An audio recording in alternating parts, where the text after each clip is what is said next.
Hello, everyone. If you're watching this, you're here to talk about thesis statements, in particular, how they relate to your upcoming midterm essay. So let's get started. I'm going to go ahead and share my screen so you can see the slideshow. Okay, so you might be familiar with thesis statements already. Perhaps you've run across them before. What is a thesis statement? What words come to mind when you think about it? The main idea, the main argument, your paper in one sentence. These are some of the things that students tend to say when they think about thesis statements. And they're all little pieces of what makes a thesis statement. It is essentially an umbrella over your paper that sort of in 1 to 2 to maybe 3 sentences kind of tells the reader what your paper is about, what the main goal is, what the main interpretation is, the main lesson, or the main takeaway, okay? So everything in your paper should fall under the umbrella of your thesis statement. Now, what that means is you might come up with a thesis statement and then have to revise it later on as you write the paper, and some of the things change and they no longer fit under that umbrella anymore. That's okay. So think about it as like a flexible main idea for your paper in a couple of sentences that can change and be edited as you write. But like I said, everything should fall under this thesis statement to support it. So if you think about the umbrella itself, could be like your supporting body paragraphs that help to prove or hold up the truth of your thesis statement. Okay, so if I make a thesis statement that says that I suck at writing, okay, then I would need paragraphs that prove how much I suck at writing in order to hold up the truth of that statement. Does that make sense? Okay.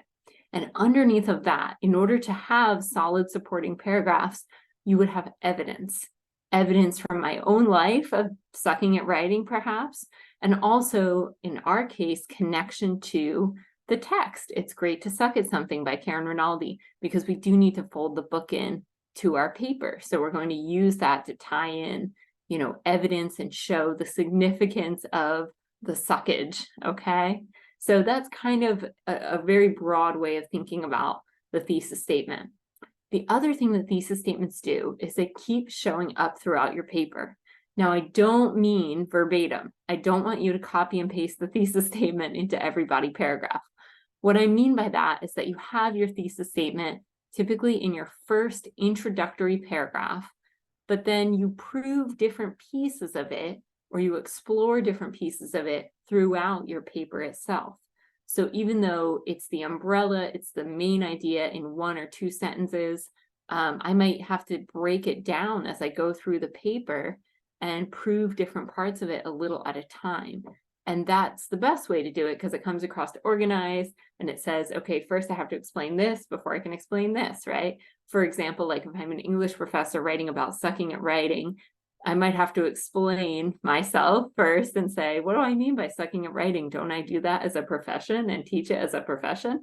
So I have to do some explaining first before I can prove it. Okay, so in your case, depending on what you're writing about, you might do a little background explanation, explain the evidence of suckage, and then come to what the significance of it is or what you've learned from it, right? For this particular paper. Okay. So you can see how it shows up throughout. And again, it's not verbatim, it's reworded. The other thing that I wanted to point out as we think about our thesis statement is what it should cover based on the rubric. Okay, so this is a screenshot of the rubric. It might look slightly different than it looks online. It's just the nature of these things, right? Sometimes the format changes a little bit, but on my end, this is the gist of it, okay? And what you need to include in this paper for a solid thesis statement is something about the journey to suckage, like how you got here, how you chose this topic, evidence of suckage, like how you know you suck at it, okay? Prove to us that this is something you're bad at. And then lessons learned. What did you get out of it beyond just, it was funny, or yeah, I really do suck at it. What can you take with you? Similar to how Rinaldi talks about in her book, all of the lessons that she learns from her journey of sucking at surfing, okay? So we see these things in the rubric itself. So when you think about a topic, right, definitely choose something that you suck at or you really think you will suck at, okay? And that will be then reflected in your thesis and your paper. Evidence is 20% of your paper, okay? So it's a significant amount. So you want to make sure that you are including plenty of evidence of sucking at something. And then the other really important piece is lessons learned. What did you learn from this? And you can preview that in your thesis. You won't be able to go into detail about what you learned and how you connected it to the book, right? You can see that in the rubric there that you're connecting it back to the book. But you can start to preview like, okay, I'm taking what I learned and I'm going to apply it in another area of my life, just like Rinaldi does, okay? So let's take a look at some examples. Maybe that'll help to clarify, and then you can have something better to go from. So these are student examples from previous students used with permission, and they're anonymous. So they're really good because they are from previous students. They're good to see and to work on. So here's our first thesis statement. It's draft one. It's just somebody getting started here. They decided to try out running, and their first draft says for their thesis, I found that I suck at running. Okay, so this is good. We know what the topic is, but we don't know the other key components. Like there's no preview of lessons learned here. There's no evidence of suckage here, right? So there are some questions we need to answer, like, but how do you know that you do? And why? What does this mean? Like, what is the significance of it, right? Why should we care as readers, right? Tell us about this. So let's say we revise it, and here's take two. We're trying to incorporate some of those elements now. Now the student wrote, I found that I suck at running. Now my pursuit of running and the suckage that came along with it has taught me plenty of lessons. One being, keep on pushing yourself. You can always go more, and don't give up on yourself so easily. Okay, so now we're getting at a lesson here, which is really good. So this is definitely improved. We are on our way up. But when I read this, it feels a little bit confusing, and maybe it does to you too, right? Like it's taught me plenty of lessons. One is keep pushing yourself. You can always go more. Don't give up so easily. Is this all one lesson? Is it 3 different lessons? Is there one main lesson here? How did this impact you? That kind of thing. So I feel like clarifying the lesson learned here, and then also saying where they're applying it. Like you can always go more. Are you just talking about running, or are you talking about pushing through and persevering with other challenging things in your life, right? It feels like that's what they're getting at, but they're not saying it here.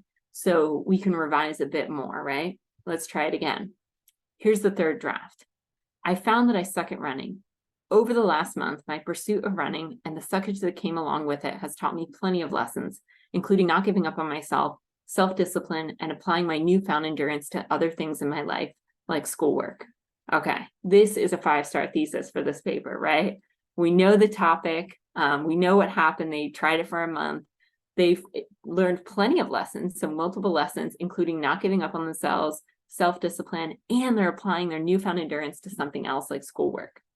Now, I'm not looking for you to always have this beautiful success story. Maybe you don't, like maybe you're not, applying it to your schoolwork or something. That's okay. You don't have to lie in this paper, but I want to show you an example of somebody applying it to something else, right? And they did learn positive lessons in this case, which is great. You'll also notice something that I've been saying this whole time, which is your thesis statement does not have to be just one sentence. It can be more than one sentence.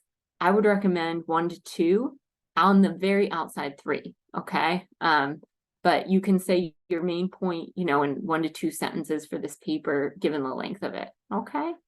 All right, let's do one more together, shall we? Okay, so here's draft 1 of thesis 2.